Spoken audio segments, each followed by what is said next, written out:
Bismillahirrahmanirrahim. Assalamualaikum warahmatullahi wabarakatuh. Alhamdulillahirabbil alamin. Wabihi nasta'inu ala umurid dunya waddin. Wassalatu wassalamu ala asrafil anbiya'i wal mursalin Sayyidina Muhammadin wa ala alihi washabihi ajma'in. Amma ba'du. Yang terhormat yaitu selaku dosen mata kuliah Sejarah Peradaban Islam, yaitu Bapak Arditya Prayogi M.Hum. Baik, perkenalkan, nama saya Mardia, NIM 2120087. Di sini saya akan menjelaskan tentang peta konsep yang saya buat, yaitu mengenai 3 kesultanan besar Islam, yaitu yang terdapat dinasti Fatimiyah, dinasti Syafawiyah, dan dinasti Mogol. Baik, yang pertama saya akan jelaskan yaitu mengenai dinasti Fatimiyah. Dinasti Fatimiyah ini termasuk dinasti Syiah yang didirikan oleh Ubaidillah Al-Mahdi. Dinasti ini berkuasa dari tahun 909 Masehi sampai dengan tahun 1171 Masehi. Dinasti ini didirikan sebagai tandingan bagi penguasa dunia muslim saat itu yang terpusat di Baghdad, yaitu Bani Abbasiyah. Wilayah kekuasaan dinasti Fatimiyah meliputi Afrika Utara, Mesir, dan Suriah. Latar belakang berdirinya dinasti Fatimiyah ini yaitu melemahnya dinasti Abbasiyah. Lembaga pendidikan yang digunakan sebagai basis pengembang pendidikan terdiri dari masjid, istana, perpustakaan, dan dar ilm atau disebut Jami'ah Ilmiah, akademi lembaga riset. Ilmu pengetahuan yang berkembang pada masa dinasti Fatimiyah meliputi beberapa bidang ilmu seperti bahasa dan sastra, ilmu kedokteran, syair, dan filsafat. Berkenaan dengan hal tersebut, Universitas Al-Azhar merupakan lembaga pendidikan tinggi sekaligus menjadi bukti sejarah peradaban dinasti Fatimiyah dalam pengembangan pendidikan dan sampai sekarang menjadi kiblat pendidikan yang bernuansa Islam. Selanjutnya itu mengenai dinasti Syafawiyah. Dinasti Syafawiyah ini berasal dari gerakan tarekat yang berada di Ardabil, kota Azerbaijan. Tujuan dari gerakan tarekat ini yaitu memerangi orang-orang yang ingkar, memerangi orang-orang bid'ah. Gerakan tarekat ini terkenal dengan pengikutnya yang sangat teguh memegang agama. Pendiri dari dinasti Syafawiyah ini yaitu Syafi al-Din. Puncak kejayaan dinasti Syafawiyah yaitu pada masa pemerintahan Abbas I, yang meliputi langkah-langkah yang pertama berusaha menghilangkan dominasi Qizilbash atas dinasti Syafawiyah dengan cara membentuk pasukan-pasukan baru yang anggotanya terdiri dari budak-budak yang berasal dari tawanan-tawanan bangsa, yaitu Georgia, Armenia, dan Sirikazia yang ada sejak pemerintahan Tahmasp I. Langkah yang kedua yaitu mengadakan perjanjian damai dengan Turki Utsmani. Pada saat itu, Abbas I berjanji untuk tidak akan menghina 3 khalifah pertama dalam Islam, yaitu Abu Bakar, Umar bin Khattab, dan Utsman bin Affan dalam khutbah-khutbah Jumat. Sebagai jaminan atas syarat-syarat tersebut, Abbas I menyerahkan saudara sepupunya yaitu Haidar Mirza sebagai sandera di Istanbul. Kemajuan lain yang dicapai dinasti Syafawiyah antara lain yaitu yang pertama, bidang ekonomi. Abbas I berhasil merebut kepulauan Hormuz dan mengubah pelabuhan Gumrun menjadi pelabuhan Abbas. Maka jalur dagang yang biasa diperebutkan oleh Belanda, Inggris, dan Prancis sepenuhnya berhasil dikuasai oleh dinasti ini.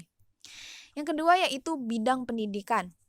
Pada dinasti Syafawiyah muncul banyak sekali ilmuwan-ilmuwan terkenal, diantaranya yaitu Baha al-Din al-Amili, generalis ilmu pengetahuan, Sadr al-Din al-Shirazi, filsuf, dan Muhammad Baqir Ibnu Muhammad Daman, filsuf ahli sejarah teolog yang pernah mengadakan observasi atas kehidupan lebah.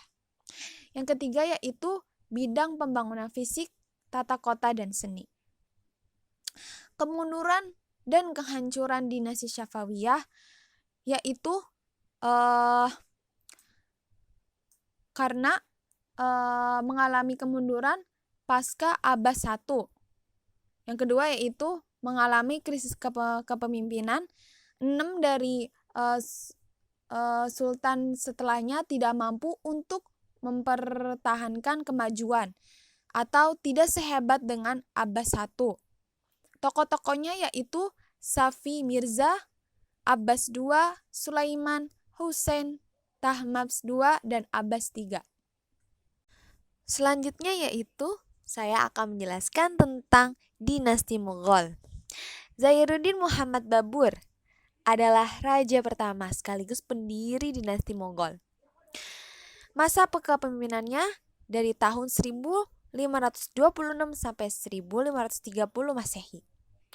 Dan masa kepemimpinannya digunakan untuk membangun fondasi pemerintahan. Awal kepemimpinannya, Babur masih menghadapi ancaman pihak musuh, utamanya dari kalangan Hindu.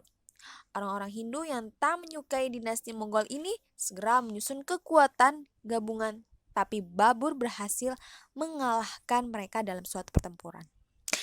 Masa kejayaan dinasti Mughal ini terjadi pada masa pemerintahannya Akbar Khan, yaitu putra dari Humayun, yang masa pemerintahannya ini dari tahun 1556 sampai 1605 Masehi. Karena wilayah kekuasaan yang sangat luas, Akbar menjalankan pemerintahannya secara militeristis.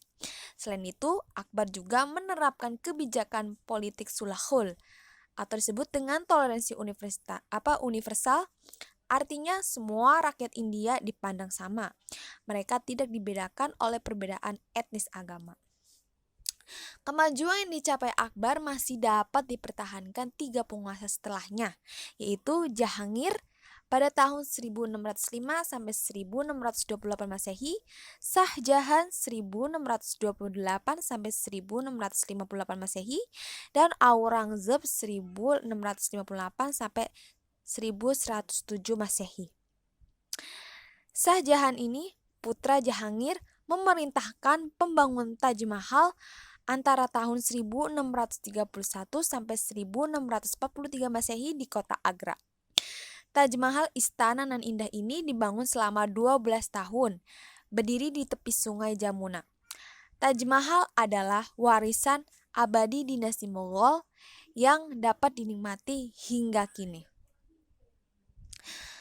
Masa keruntuhan dinasti Mughal ini yaitu terjadi karena adanya perlawanan Sikh dan perlawanan penduduk Lahore. Ini terjadi karena Bahadur terlampau memaksakan ajaran Syiah kepada mereka. Mulai saat inilah dinasti Mughal memasuki masa-masa kemunduran. Dan juga mengalami serangan dari luar, mulai dari serangan dinasti Safawi, ketegangan dengan Afghanistan, hingga pemberontakan Hindu.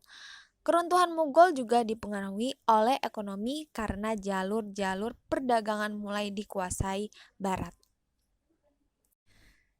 Baik, itu saja yang saya dapat sampaikan. Mohon maaf apabila ada kekeliruan. Semoga bermanfaat untuk kita semua. Saya Mardiah, NIM 2120087, pamit undur diri. Wassalamualaikum warahmatullahi wabarakatuh.